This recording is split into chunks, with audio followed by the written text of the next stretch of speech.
Estamos de volta para a segunda parte da entrevista com a candidata do PT à presidência da República, Dilma Rousseff. Candidata, o seu tempo volta a contar a partir de agora mais 10 minutos. A senhora fez parte de um governo que tem sido criticado frequentemente por ter colocado na máquina administrativa muitos militantes do seu partido. Essa política prossegue? Olha, eu sempre digo uma coisa, viu, William? Eu acho que um governo é composto de políticos que tenham competência técnica. Vai prosseguir sempre. Eu vou prosseguir nesse critério. Vou escolher políticos com competência técnica. Aliás, eu sempre conto uma história. Acho que os técnicos são muito importantes. Mas técnicos que não têm compromisso com o desenvolvimento do seu país, que não têm compromisso com a distribuição de renda do seu país, que não têm compromisso com a inclusão social do seu país, leva o país a situações muito precárias.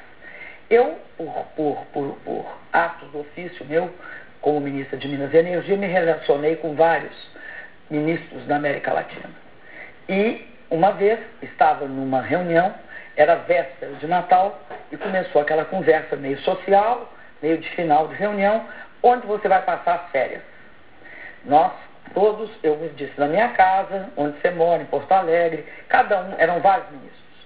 Um deles, que importa, disse, eu vou também passar em casa. E aí, eu estava em dúvida se ele morava numa de duas cidades daquele país. E disse uma delas. Ele falou, não. Eu disse a outra. Ele falou, não. Eu falei, então, onde é? Ele disse para mim, eu moro em Miami. A família dele morava em Miami, os filhos dele moravam em Miami, os netos dele moravam em Miami.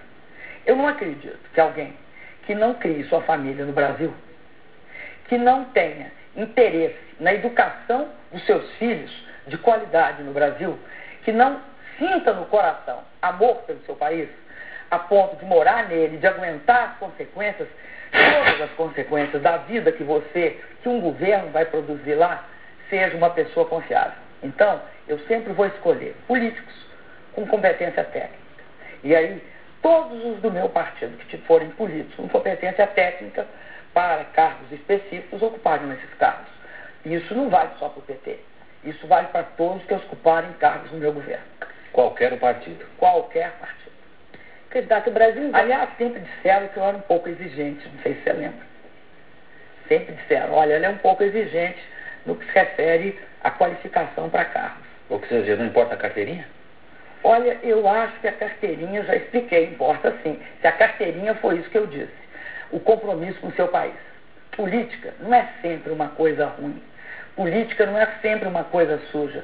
A política pode ser responsável por transformar, como o presidente Lula fez nesses últimos 8 anos, um país que vivia na desigualdade, na estagnação e vivia também no desemprego, num país que está crescendo, que emprega 14 bilhões, quando o mundo está desempregando 30 milhões, e num país que tem de fato, hoje, um resultado social muito impressionante. Candidata, vamos mudar um pouco de assunto. O Brasil investe muito pouco em relação ao PIB e os investimentos dependem basicamente de Petrobras e setor privado. Por que o governo Lula não conseguiu investir?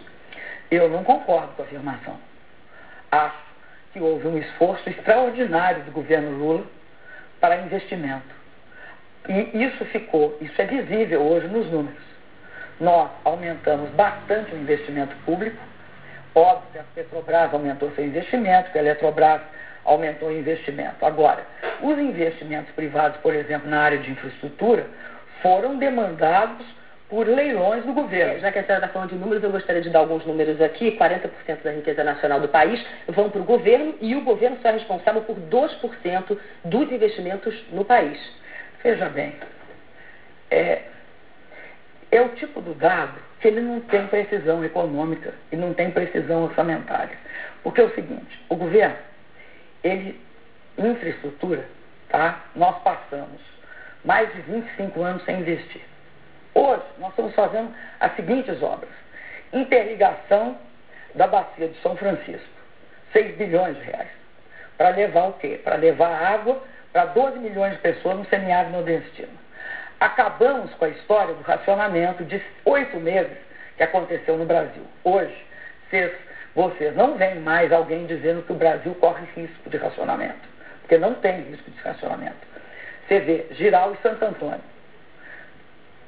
Vou te dar outro exemplo. A senhora está satisfeita, então, com os investimentos no Brasil? Eu não. Eu sou uma pessoa que jamais vou ficar satisfeita. Quando eu falo que o Brasil voltou a investir, eu estou dizendo o seguinte: nós estamos numa longa trajetória.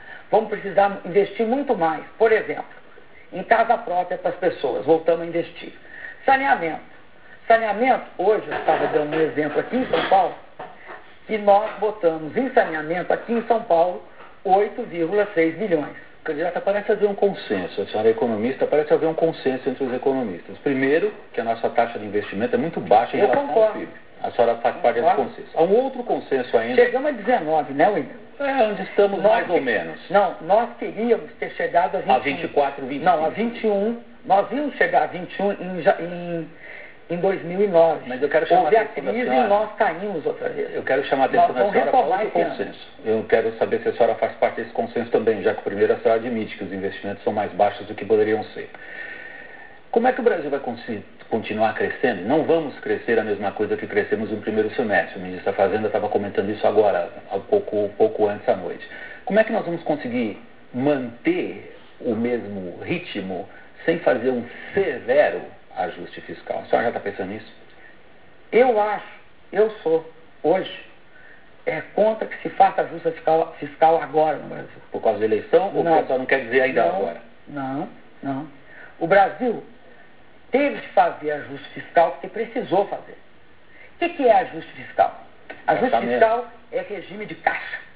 Caracteriza-se pelo fato que na despesa você sai cortando aumento de salário mínimo, aumento de salário, você sai cortando qualquer despesa passível de corte, ou seja, aquelas que não estão vinculadas.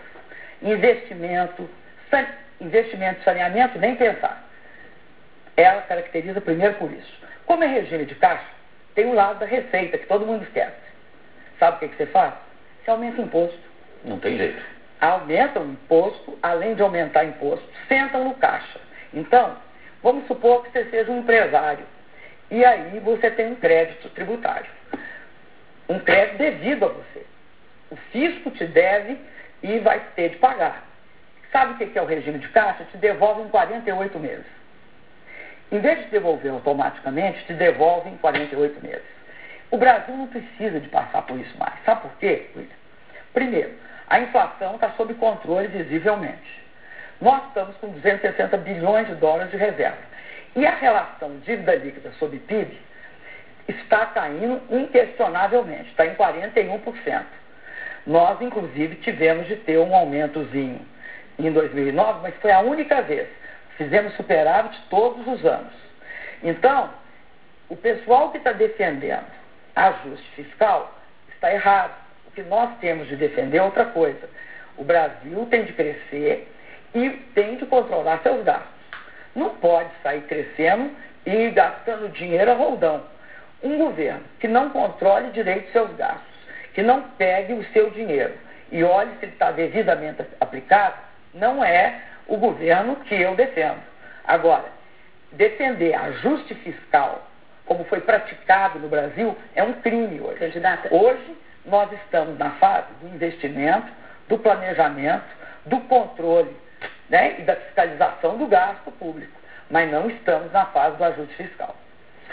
Contas externas, elas estão piorando. Como é que a senhora pretende inverter esse quadro? Olha, nós estávamos falando há pouco na taxa de investimento. Eu sou a favor da taxa de investimento ser cada vez maior. Como o Brasil começou um processo de investimento virtuoso, nós estamos tendo um desequilíbrio devido a uma discrepância entre nós e o resto do mundo. Enquanto as exportações nossas não têm mercado, porque os Estados Unidos e a União Europeia, a OCDE toda, está com um problema sério de crise ainda. Nós temos mais 15 segundos. Tá. Nós hoje somos mais importadores de bens de capital e bens intermediários que elevam a taxa de investimento. Eu acredito que o Brasil está convergindo para taxas de juros internacionais, porque eu acredito que nós vamos reduzir a dívida. E aí o Brasil cresce. Candidata, muito obrigada pela presença da senhora aqui com a gente no Jornal da Globo. Obrigado. Amanhã, Amanhã a gente volta com mais um candidato à presidência da República, José Serra, do PSDB.